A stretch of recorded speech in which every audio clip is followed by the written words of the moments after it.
أعوذ بالله من الشيطان الرجيم. بسم الله الرحمن الرحيم. ياسين والقرآن الحكيم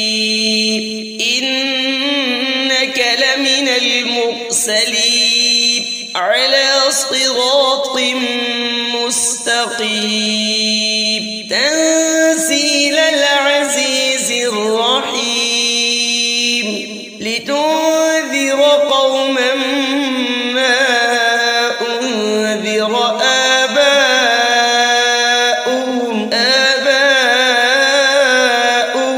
فهم غافلون. لقد حق القول على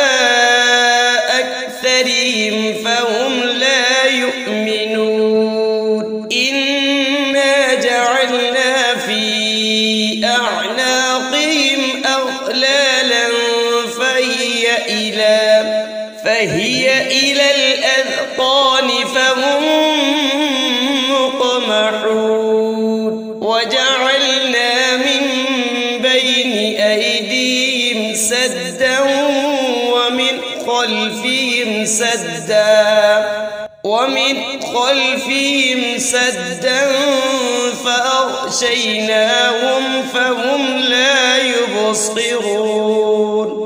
وسواء عليهم أأنذرتهم أم لم تنذرهم لا يؤمنون.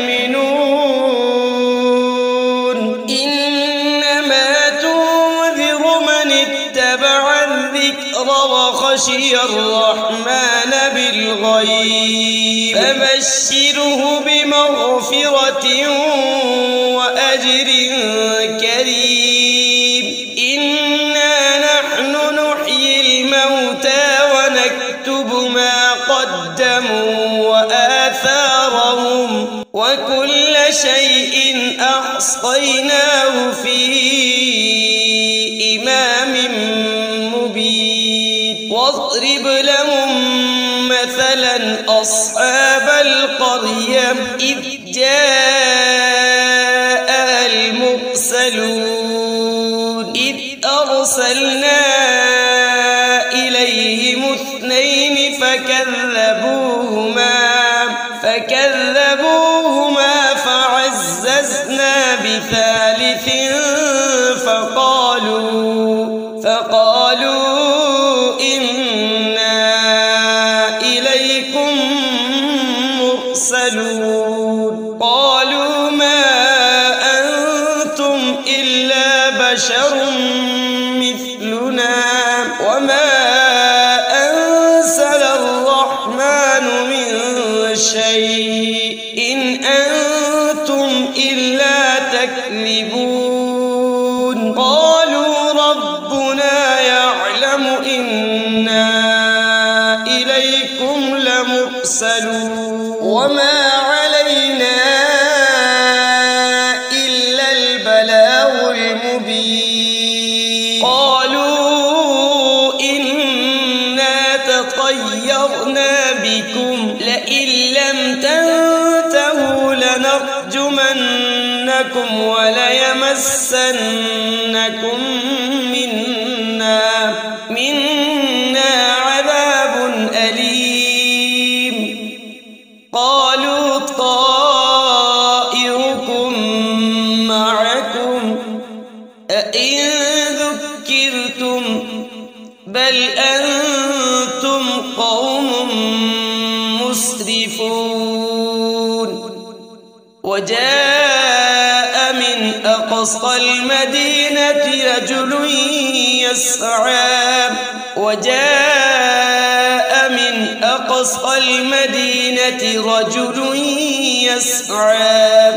يسعى قال يا قوم اتبعوا المرسلين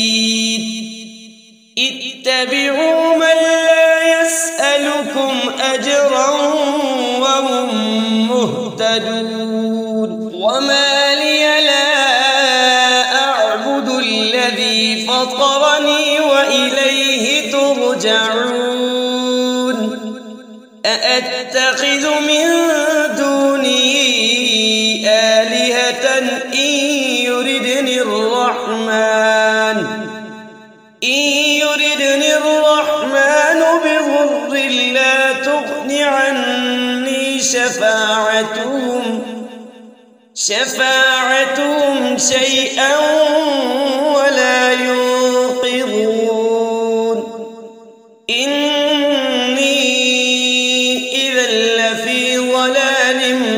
مبين إني آمنت بربكم فاسمعون قيل ادخل الجنة قال يا ليت قومي يعلمون بما غفر لي ربي وجعلني من المكرمين وما أنزلنا على قومه من بعده من جود من السماء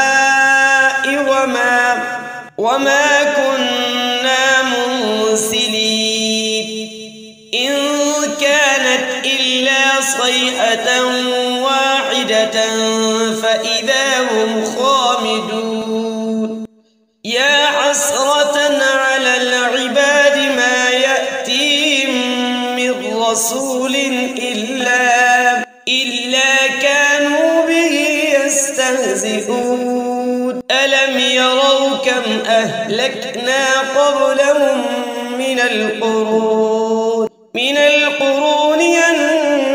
أنهم إليهم لا يرجعون وإن كل لما جميع لدينا محضرون وآية لهم الأرض الميتة أحييناها وأخرجنا منها حبا فمنه يأكلون وجعلنا فيها جنات من نخيل وأعناب وفجرنا فيها من العيون ليأكلوا من ثمره وما عملته أيديهم أفلا يشكرون سبحان الذي خلق الأزواج كلها مما تنبت الأرض ومن أنفسهم ومما لا يعلمون وآية لهم الليل نسلخ منه النهار فإذا هم مظلمون والشمس تجري لمستقر لها ذلك تقدير العزيز العليم والقمر قدرناه منازل حتى عاد كالعرجون القديم لا الشمس ينبغي لها أن تدرك القمر ولا الليل سابق النهار وكل في فلك يسبحون وآية لهم أنا حملنا ذريتهم في الفلك المشحون وخلقنا لهم من مثله ما يركبون وإن نشأ نغرقهم فلا صريخ لهم ولا هم ينقذون إلا رحمة منا ومتاعا إلى حين وإذا قيل لهم اتقوا ما بين أيديكم وما خلفكم لعلكم ترحمون وما تأتيهم من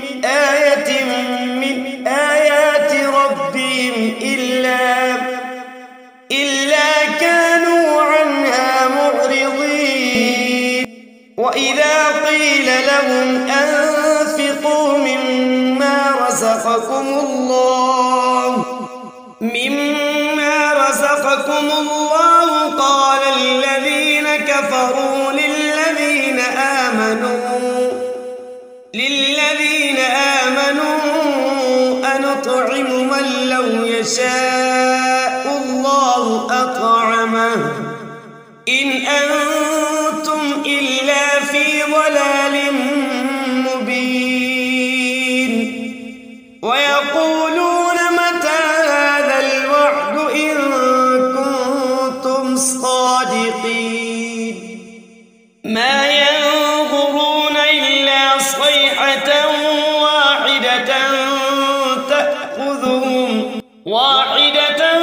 تأخذهم وهم يخصمون فلا يستطيعون توصية ولا إلى أهلهم يرجعون ونفخ في الصور فإذا هم من الأجداث إلى ربهم ينسلون قالوا يا ويلنا من بعثنا من مرقدنا هذا ما وعد الرحمن وصدق المرسلون إن كانت إلا صيحة واحدة فإذا هم جميع لدينا محضرون اليوم لا تظلم نفس شيئا ولا تجزون إلا ما كنتم تعملون إن أصحاب الجنة اليوم في شغل فاكهون هم وأزواجهم في ظلال على الأرائك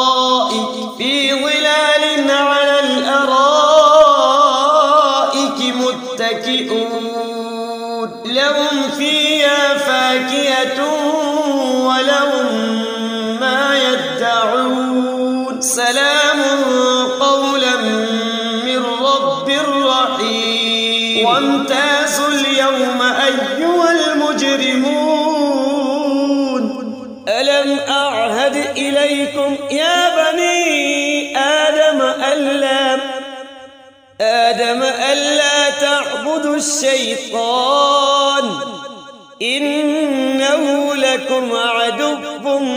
مبين وأن اعبدوني هذا صراط مستقيم ولقد أضل منكم جبلا كثيرا أفلم تكونوا تعقلون هذه جهنم التي كنتم توعدون اصلوها اليوم بما كنتم تكفرون اليوم نختم على أفواههم وتكلمنا أيديهم وتشهد أرجلهم بما كانوا يكسبون ولو نشاء لطمسنا على أعينهم فاستبقوا الصراط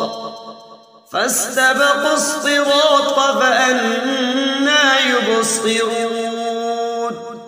ولو نشاء لمسخناهم على مكانتهم فما استطاعوا مضيا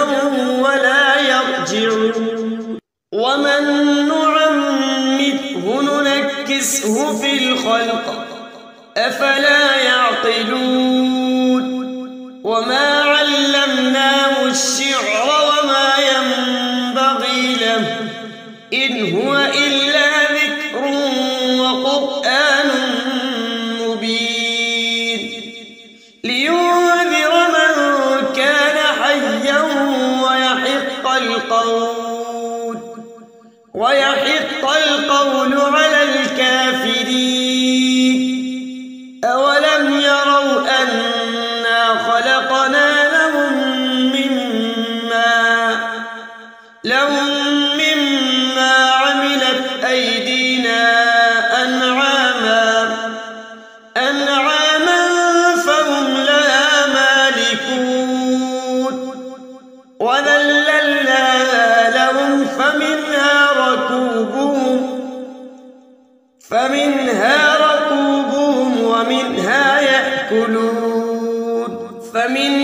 ركوبهم ومنها يأكلون ولهم فيها منافع ومشارب أفلا يشكرون واتخذوا من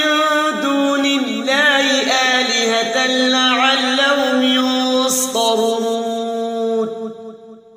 لا يستطيعون نصرهم وهم لهم جند محضرون فلا يحزنك قولهم إنا نعلم ما يسرون وما يعلنون أولم ير الإنسان أنا خلقناه من نطفة فإذا هو خصيم مبين وضرب لنا مثلا ونسي خلقه قال من يحيي العظام وهي رميم قل يحييها الذي أنشأها أول مرة وهو بكل خلق عليم الذي جعل لكم من الشجر الأخضر نارا فإذا أنتم منه توقدون أوليس الذي خلق السماوات والأرض بقادر على أن يخلق مثلهم بلى وهو الخلاق العليم إنما أمره إذا أراد شيئا أن يقول له كن فيكون فسبحان الذي بيده ملكوت كل شيء وإليه ترجعون بسم الله الرحمن الرحيم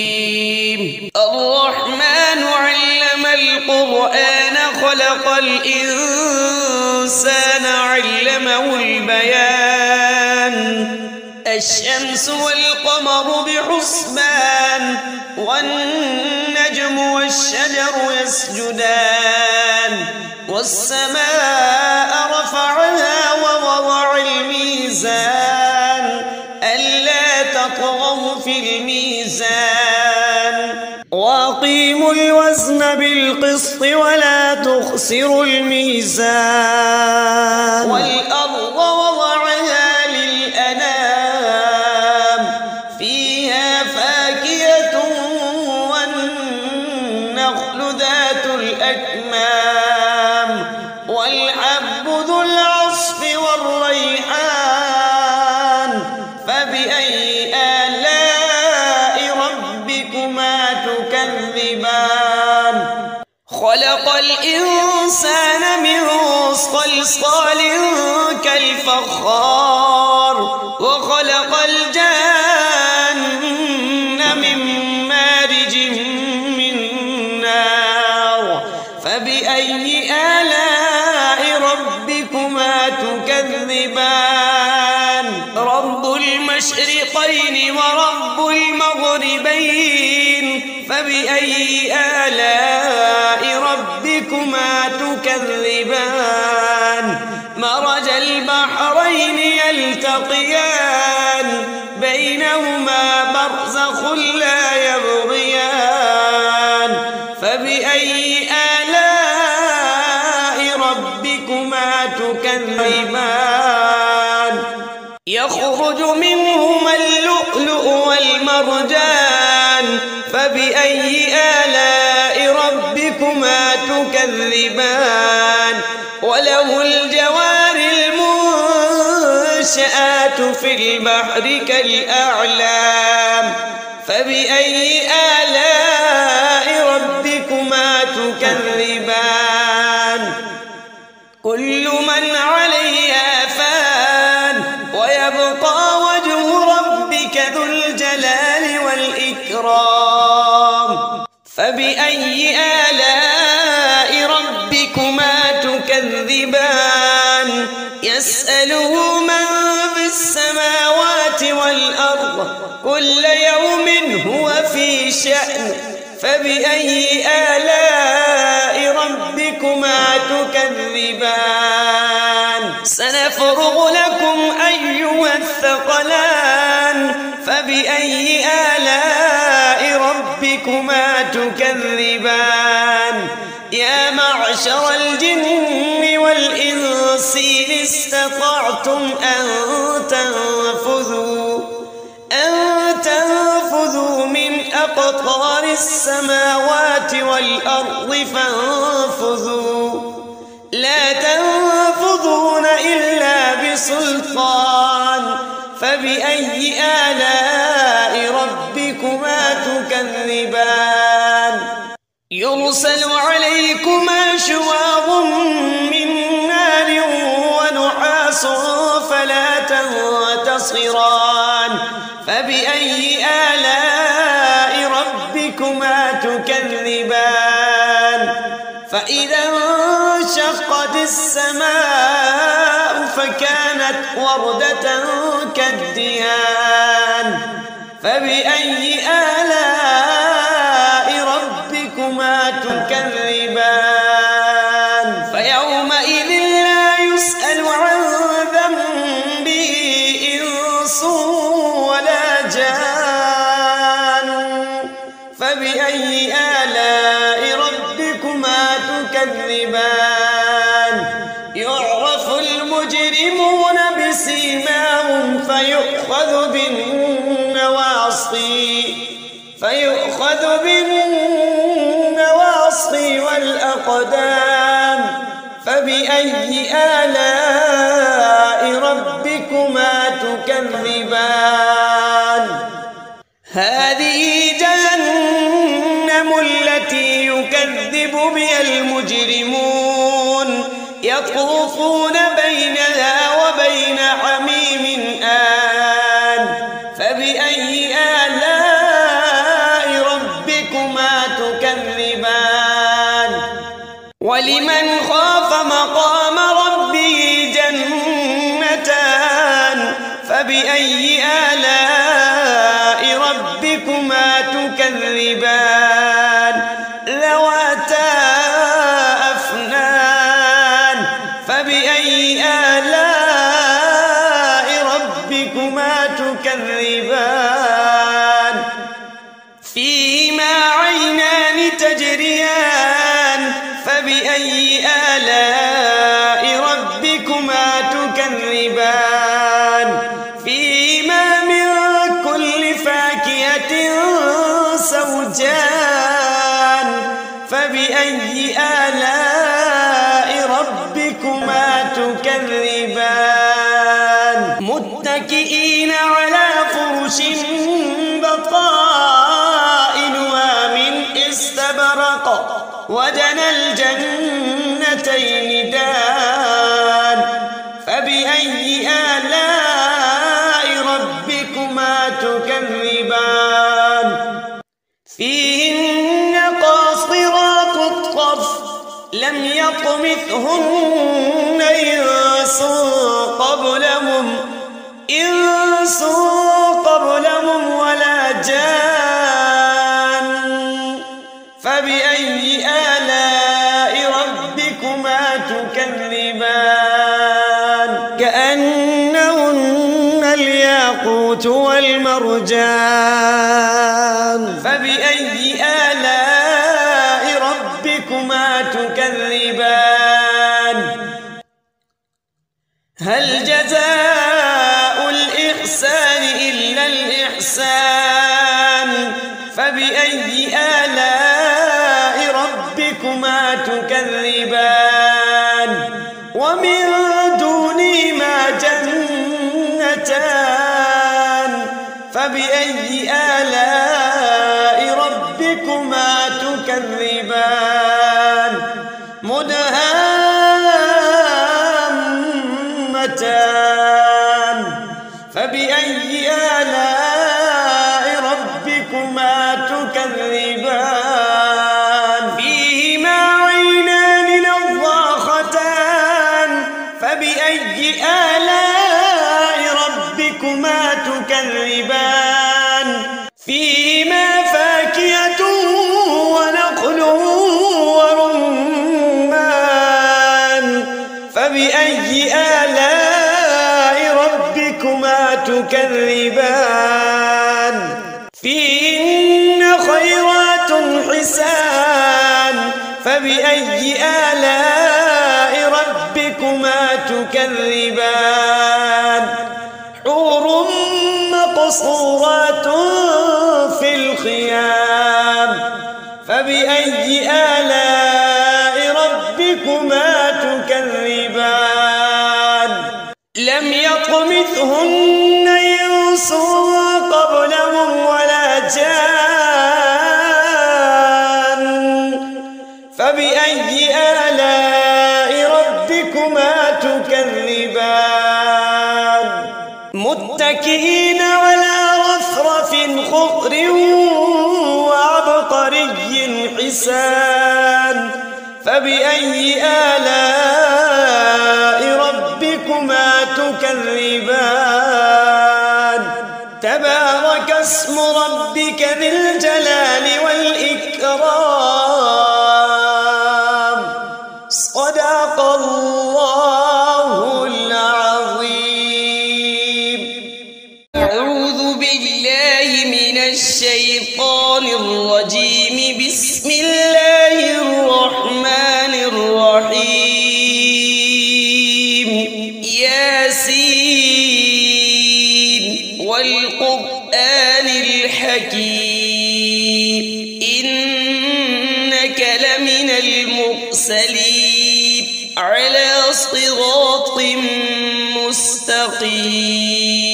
تنزيل العزيز الرحيم لتنذر قوما ما أنذر آباؤهم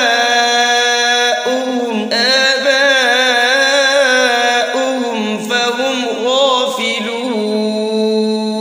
لقد حق القول على أكثرهم فهم لا يؤمنون إنا جعلنا في أعناقهم أغلالا فهي إلى الأذقان فهم مقمحون وجعلنا من بين أيديهم سدا ومن خلفهم سدا فأغشيناهم فهم لا يبصرون وسواء عليهم أأنذرتهم أم لم تنذرهم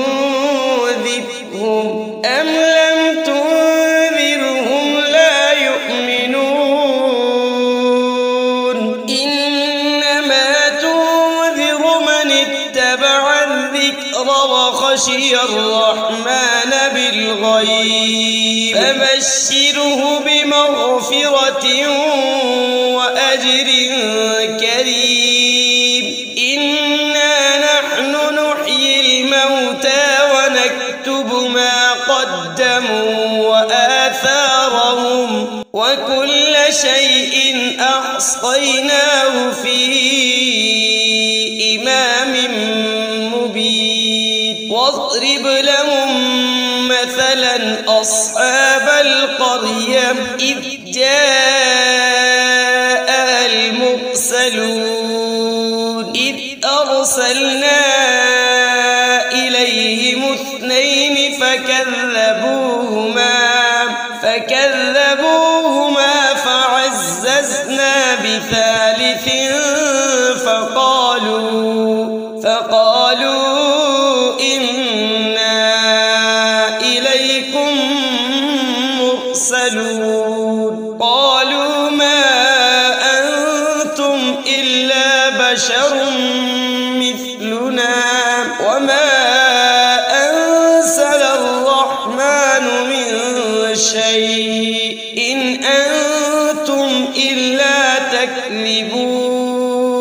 قالوا ربنا يعلم إنا إليكم لمرسلون وما علينا إلا البلاغ المبين قالوا إنا تطيرنا بكم لئن لم تنتهوا لنرجمنكم وليمسنكم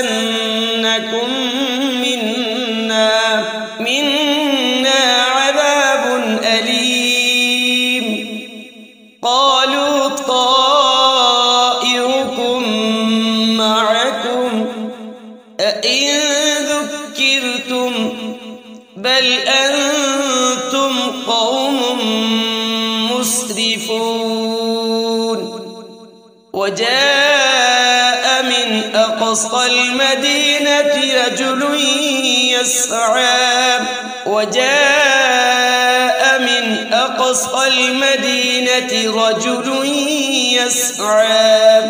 يسعى قال يا قوم اتبعوا المرسلين اتبعوا من لا يسألكم أجرا وهم مهتدون وما لي لا أعبد الذي فطرني وإليه ترجعون أأتخذ من دونه آلهة إن يردني الرحمن بضر لا تغن عني شفاعتهم شيئا ولا ينقذون إني إذا لفي ضلال مبين إني آمنت بربكم فاسمعون قيل ادخل الجنة قال يا ليت قومي يعلمون بما غفر لي ربي وجعلني من المكرمين وما أنزلنا على قومه من بعده من جود من السماء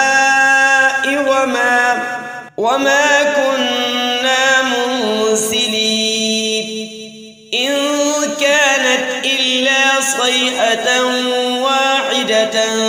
فإذا هم خامدون يا حسرة على العباد ما يأتيهم من رسول إلا كانوا به يستهزئون ألم يروا كم أهلكنا قبلهم من القرون أنهم إليهم لا يرجعون وإن كل لما جميع لدينا محضرون وآية لهم الأرض الميتة أحييناها وأخرجنا منها حبا فمنه يأكلون وجعلنا فيها جنات من نخيل وأعناب وفجرنا فيها من العيون ليأكلوا من ثمره وما عملته أيديهم أفلا يشكرون سبحان الذي خلق الأزواج كلها مما تنبت الأرض ومن أنفسهم ومما لا يعلمون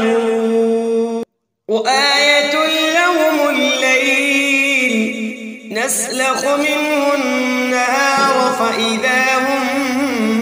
مظلمون والشمس تجري لمستقر لها ذلك تقدير العزيز العليم والقمر قدرناه منازل حتى عاد كالعرجون القديم لا الشمس ينبغي لها أن تدرك القمر ولا الليل سابق النهار وكل في فلك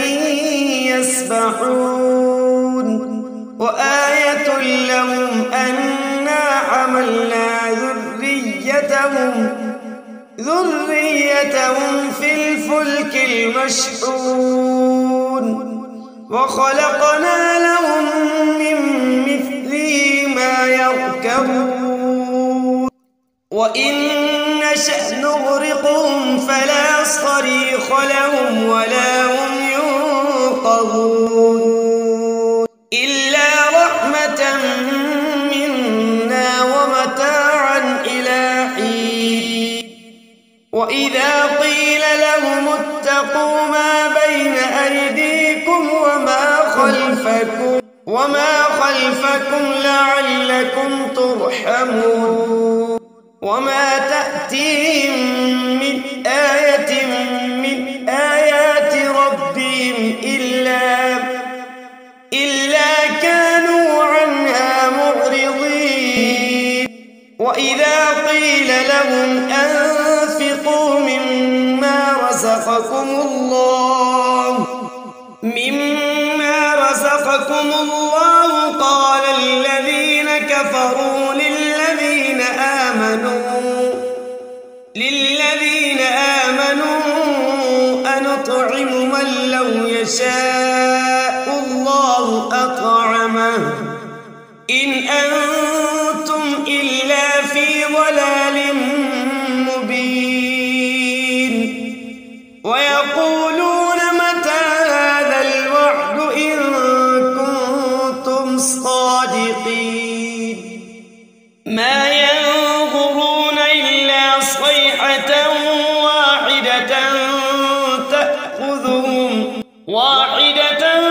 تأخذهم وهم يخصمون فلا يستطيعون توصية ولا إلى أهلهم يرجعون ونفخ في الصور فإذا هم من الأجداث إلى ربهم ينسلون قالوا يا ويلنا من بعثنا من مرقدنا هذا ما وعد الرحمن وصدق المرسلون إن كانت إلا صيحة واحدة فإذا هم جميع لدينا محضرون اليوم لا تظلم نفس شيئا ولا تجزون إلا ما كنتم تعملون إن أصحاب الجنة اليوم في شغل فاكهون هم وأزواجهم في ظلال على الأرائك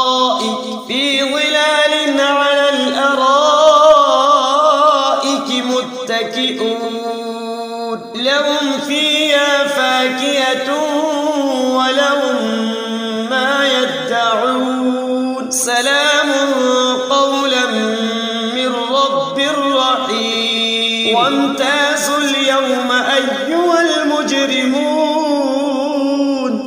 ألم أعهد إليكم يا بني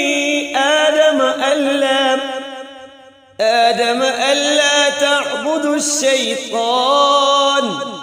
إنه لكم عدو مبين مستقيم ولقد أضل منكم جبلا كثيرا أفلم تكونوا تعقلون هذه جهنم التي كنتم توعدون اصلوها اليوم بما كنتم تكفرون اليوم نختم على أفواههم وتكلمنا أيديهم وتشهد أرجلهم بما كانوا يكسبون ولو نشاء لطمسنا على أعينهم فاستبقوا الصراط فأنى يبصرون ولو نشاء لمسخناهم على مكانتهم فما استطاعوا مضيا ولا يرجعون ومن نعمره ننكسه في الخلق أفلا يعقلون وما علمناه الشعر وما ينبغي له إن هو إلا ذكر وقرآن مبين لينذر من كان حيا ويحق القول على الكافرين أولم يروا أنا خلقنا لهم مما عملت أيدينا أنعاما فهم لها مالكون وذللناها لهم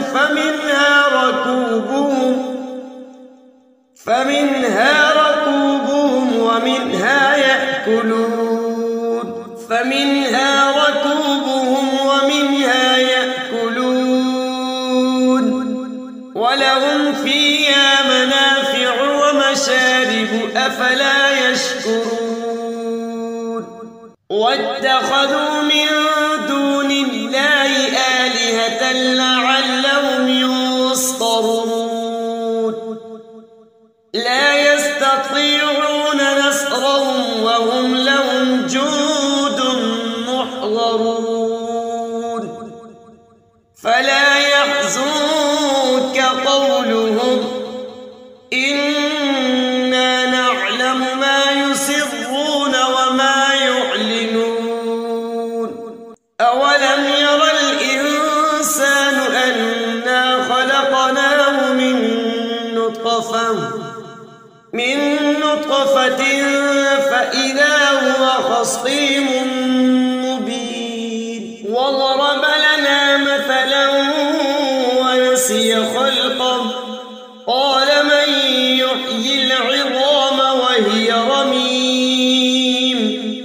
قل يحييها الذي أنشأها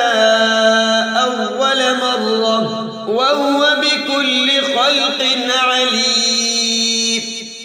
الذي جعل لكم من الشجر الأخضر نارا فإذا أنتم منه توقدون أوليس الذي خلق السماوات والأرض بقادر على أن يخلق مثلهم بلى وهو الخلاق العليم إنما أمره إذا أراد شيئا أن يقول له كن فيكون فسبحان الذي بيده ملكوت كل شيء وإليه ترجعون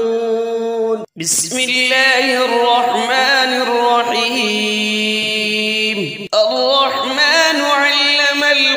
القرآن خلق الإنسان علمه البيان الشمس والقمر بحسبان والنجم والشجر يسجدان والسماء رفعها ووضع الميزان ألا تطغوا في الميزان وأقيموا الوزن بالقسط ولا تخسروا الميزان والأرض وضعها للأنام فيها فاكهة والنخل ذات الأكمام والحب ذو العصف والريحان فبأي آلاء ربكما تكذبان خلق الإنسان من صلصال كالفخار وخلق الجان من مارج من نار فبأي آلاء ربكما تكذبان رب المشرقين ورب المغربين فبأي آلاء ربكما تكذبان مرج البحرين يلتقيان بينهما برزخ لا يبغيان فبأي آلاء ربكما تكذبان يخرج منهما اللؤلؤ والمرجان فبأي آلاء ربكما تكذبان وله الجوار المنشآت في البحر كالأعلام فبأي آلاء ربكما تكذبان كل من عليها فان ويبقى وجه ربك ذو الجلال والإكرام فبأي آلاء ربكما تكذبان يسأله من في السماوات والأرض كل يوم هو في شأن فبأي آلاء ربكما تكذبان سنفرغ لكم أيها الثقلان فبأي آلاء ربكما تكذبان يا معشر الجن والإنس إن استطعتم أن تنفذوا من أقطار السماوات والأرض فانفذوا لا تنفذون إلا بسلطان فبأي آلاء ربكما تكذبان يرسل عليكما شواظ من نار ونحاس فلا تنتصران فبأي آلاء ربكما تكذبان فإذا انشقت السماء فكانت وردة كالدهان فبأي آلاء ربكما تكذبان فيومئذ لا يسأل عن ذنبه إنس ولا جان فبأي آلاء ربكما تكذبان يعرف المجرمون بسيماهم فيؤخذ بالنواصي والأقدام فبأي آلاء ربكما تكذبان هذه جهنم التي يكذب بها المجرمون يطوفون بينها وبين حميم آن فبأي آلاء ربكما تكذبان ولمن خاف مقام ربه جنتان فبأي آلاء ربكما تكذبان ذواتا أفنان فبأي آلاء ربكما تكذبان فيهما عينان تجريان فبأي آلاء ربكما تكذبان فيهما من كل فاكهة زوجان فبأي آلاء ربكما تكذبان متكئين على فرش بطائنها من استبرق وجنى الجنتين دان فبأي آلاء ربكما تكذبان فيهن قاصرات الطرف لم يطمثهن إنس قبلهم ولا جان فبأي آلاء ربكما تكذبان كأنهن الياقوت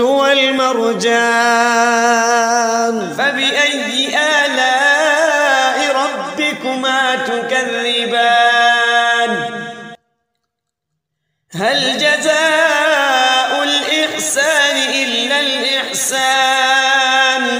فبأي آلاء ربكما تكذبان ومن دونهما جنتان فبأي آلاء ربكما تكذبان مدهامتان فبأي آلاء ربكما تكذبان فيهما عينان نضاختان فبأي آلاء ربكما تكذبان فيهما فاكهة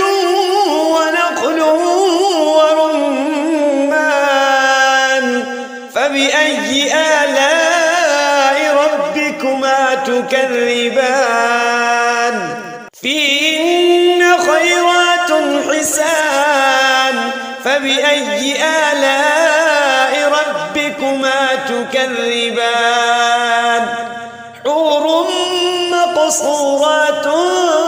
في الخيام فبأي آلاء ربكما تكذبان لم يطمثهن إنس قبلهم ولا جان فبأي آلاء ربكما تكذبان متكئين على رفرف خضر وعبقري حسان فبأي آلاء ربكما تكذبان تبارك اسم ربك ذي الجلال والإكرام صدق الله العظيم أعوذ بالله من الشيطان الرجيم بسم الله الرحمن الرحيم ياسين والقرآن الحكيم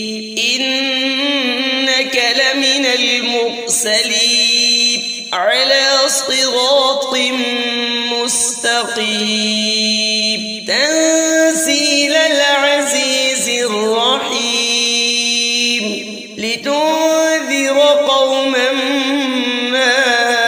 أنذر آباؤهم فهم غافلون لقد حق القول على أكثرهم فهم لا يؤمنون إنا جعلنا في أعناقهم أغلالا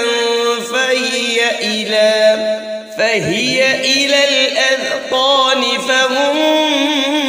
مقمحون وجعلنا من بين أيديهم سدا ومن خلفهم سدا فأغشيناهم فهم لا يبصرون وسواء عليهم أأنذرتهم أم لم تنذرهم لا يؤمنون إنما تنذر من اتبع الذكر وخشي الرحمن بالغيب فبشره بمغفرة وأجر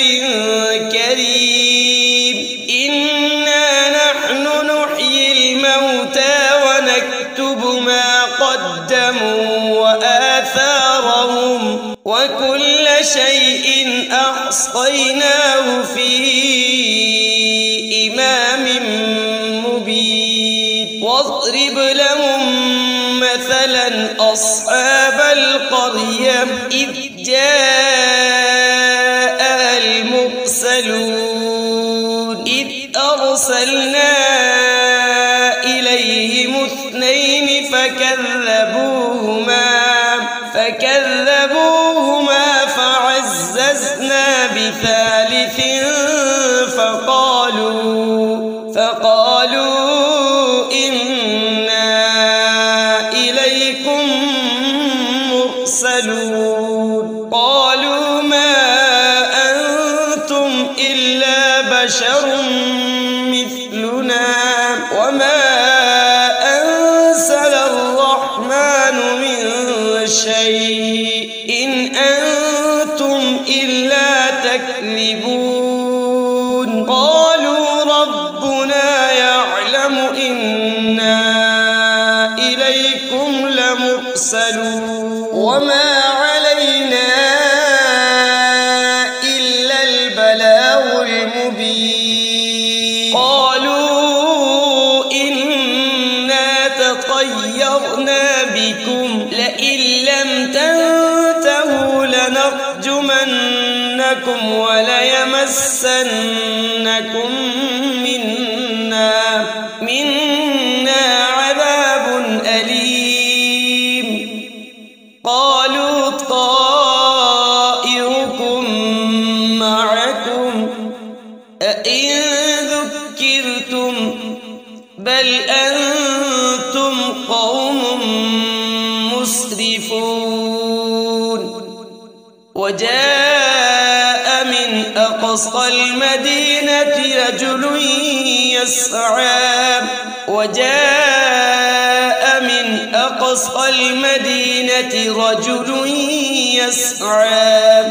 يسعى قال يا قوم اتبعوا المرسلين اتبعوا من لا يسألكم أجرا وهم مهتدون وما لي لا أعبد الذي فطرني وإليه ترجعون أأتخذ من دونه آلهة إن يردني الرحمن بضر لا تغن عني شفاعتهم شيئا ولا ينقذون إني إذا لفي ضلال مبين إني آمنت بربكم فاسمعون قيل ادخل الجنة قال يا قوم يعلمون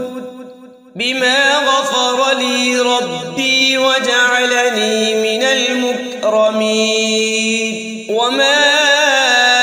أنزلنا على قومه من بعده من جود من السماء وما كنا منزلين إن كانت إلا صيحة واحدة فإذا هم خامدون يا حسرة على العباد ما يأتيهم من رسول إلا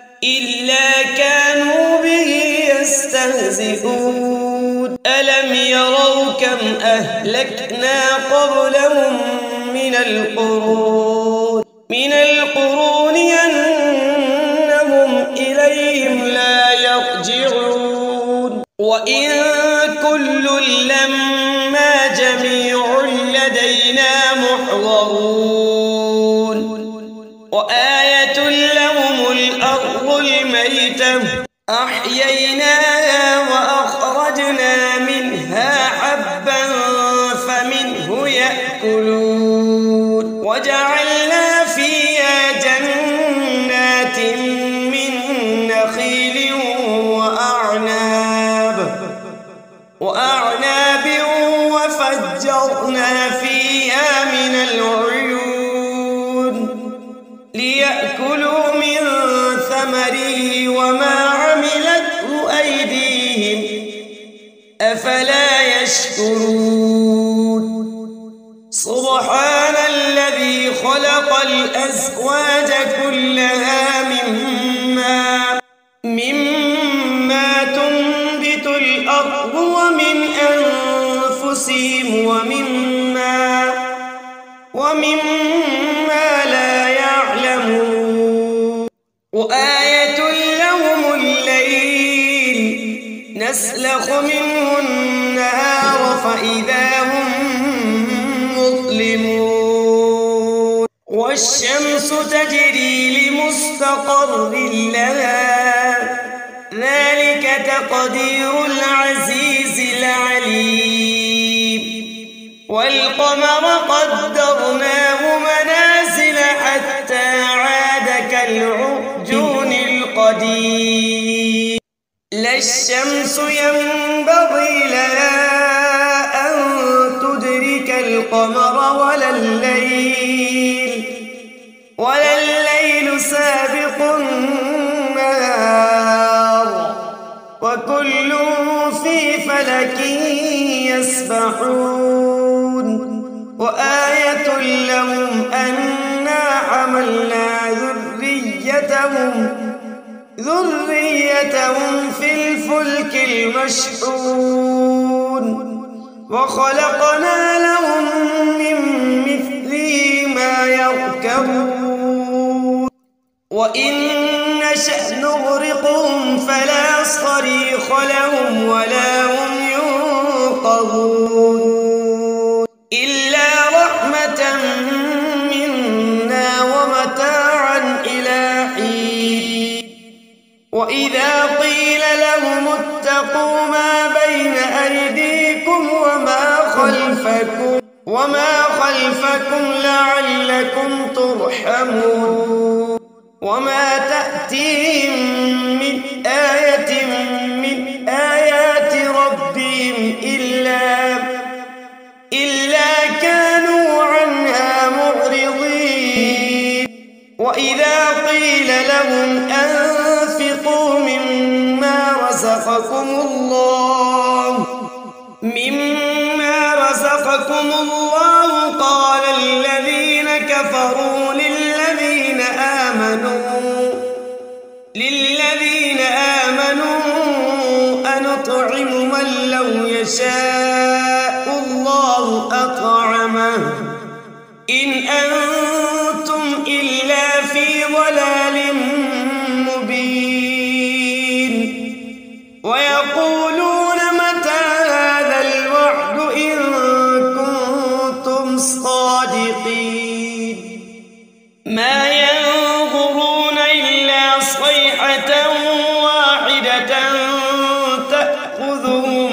واحدة تأخذهم وهم يخصمون فلا يستطيعون توصية ولا إلى أهلهم يرجعون ونفخ في الصور فإذا هم من الأجداث إلى ربهم ينسلون قالوا يا ويلنا من بعثنا من مرقدنا هذا ما وعد الرحمن وصدق المرسلون إن كانت إلا صيحة واحدة فإذا هم جميع لدينا محضرون اليوم لا تظلم نفس شيئا ولا تجزون إلا ما كنتم تعملون إن أصحاب الجنة اليوم في شغل فاكهون هم وأزواجهم في ظلال على الأرائك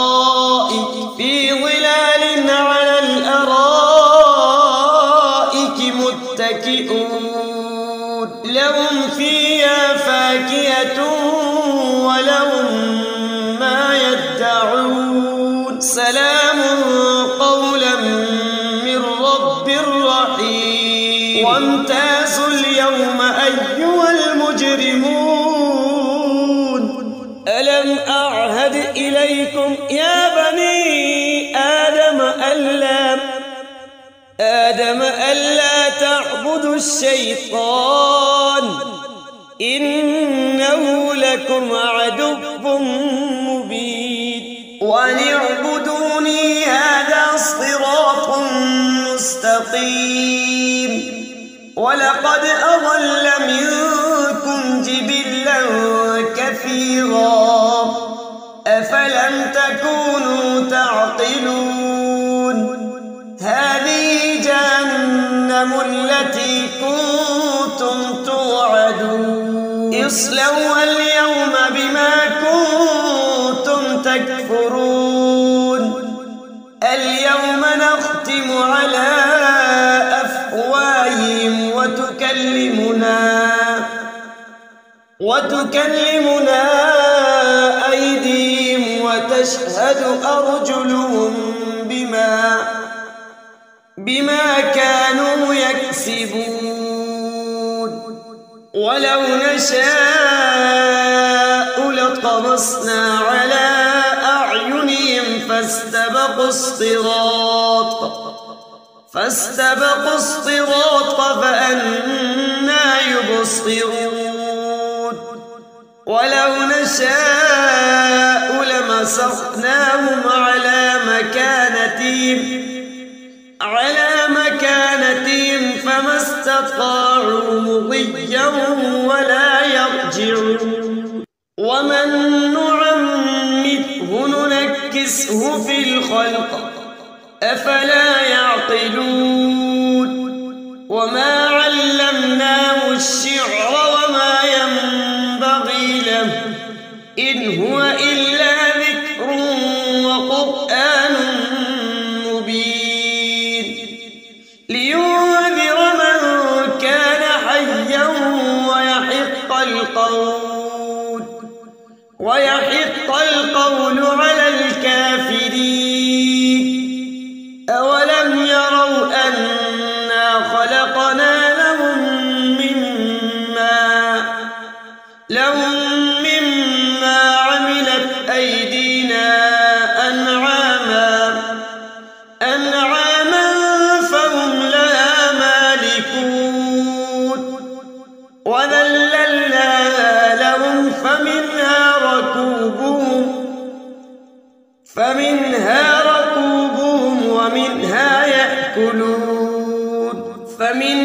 ركوبهم ومنها يأكلون ولهم فيها منافع ومنافع ومشارب أفلا يشكرون واتخذوا من دون الله آلهة لعلهم ينصرون لا يستطيعون نصرهم وهم لهم جند محضرون فلا يحزنك قولهم إنا نعلم ما يسرون وما يعلنون أولم ير الإنسان أنا خلقناه من نطفة فإذا هو خصيم مبين وضرب لنا مثلا ونسي خلقه قال من يحيي العظام وهي رميم قل يحييها الذي أنشأها أول مرة وهو بكل خلق عليم الذي جعل لكم من الشجر الأخضر نارا فإذا أنتم منه توقدون أوليس الذي خلق السماوات والأرض بقادر على أن يخلق مثلهم بلى وهو الخلاق العليم إنما أمره إذا أراد شيئا أن يقول له كن فيكون فسبحان الذي بيده ملكوت كل شيء وإليه ترجعون بسم الله الرحمن الرحيم الرحمن علم القرآن خلق الإنسان علمه البيان الشمس والقمر بحسبان والنجم والشجر يسجدان والسماء رفعها ووضع الميزان ألا تطغوا في الميزان وأقيموا الوزن بالقسط ولا تخسروا الميزان والأرض وضعها للأنام فيها فاكهة والنخل ذات الأكمام والحب ذو العصف والريحان فبأي آلاء ربكما تكذبان خلق الإنسان من صلصال كالفخار وخلق الجن من مارج من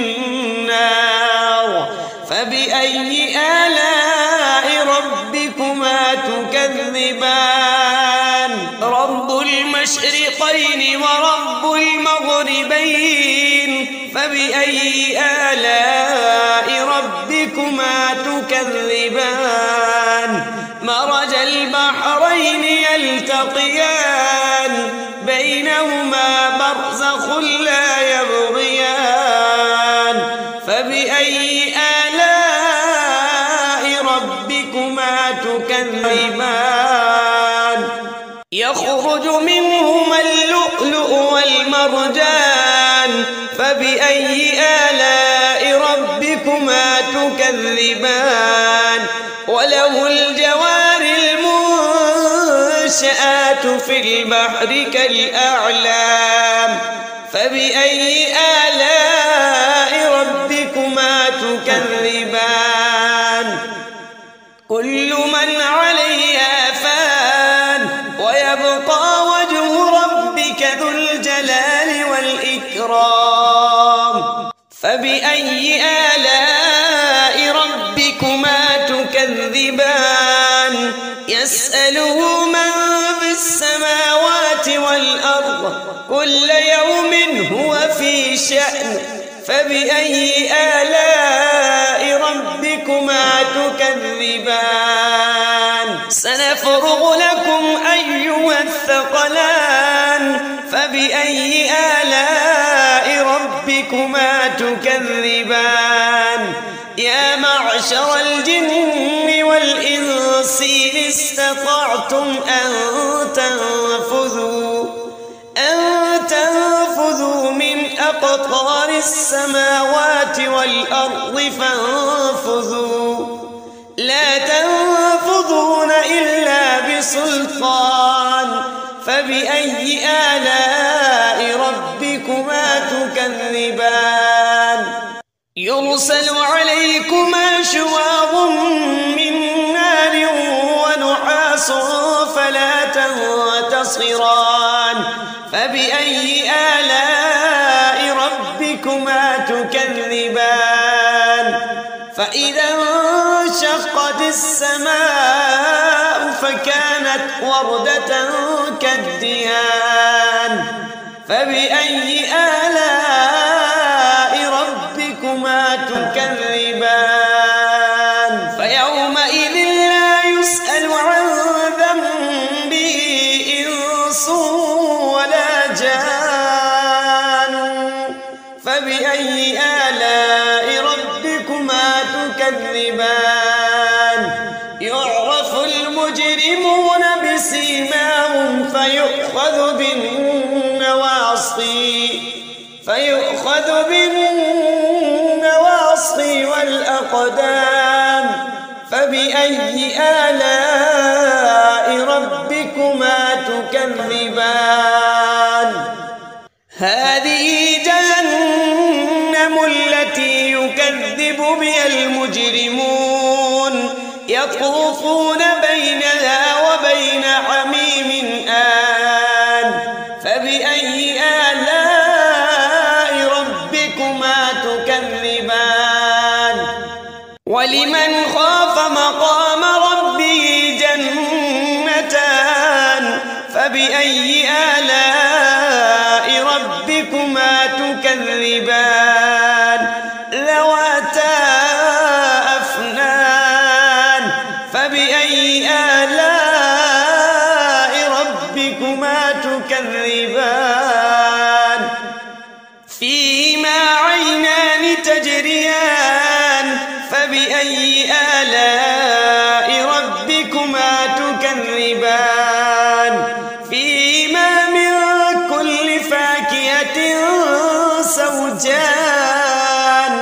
فبأي آلاء ربكما تكذبان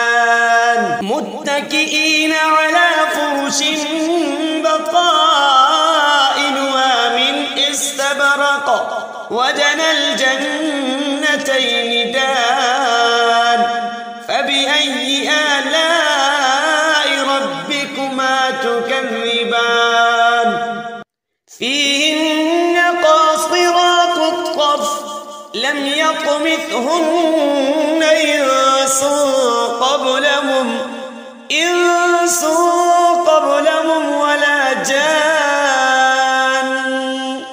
فبأي آلاء ربكما تكذبان كأنهن الياقوت والمرجان فبأي آلاء ربكما تكذبان هل جزاء الإحسان إلا الإحسان فبأي آلاء ربكما تكذبان ومن دونهما جنتان فبأي آلاء ربكما تكذبان مدهامتان فبأي آلاء ربكما تكذبان فيهما عينان نضاختان فبأي آلاء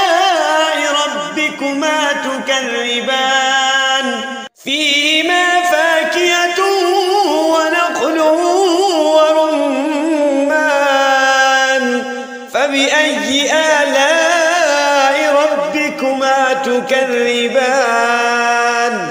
فيهن خيرات حسان فبأي آلاء ربكما تكذبان حور مقصورات في الخيام فبأي آلاء ربكما تكذبان لم يطمثهن إنس قبلهم ولا جان فبأي آلاء ربكما تكذبان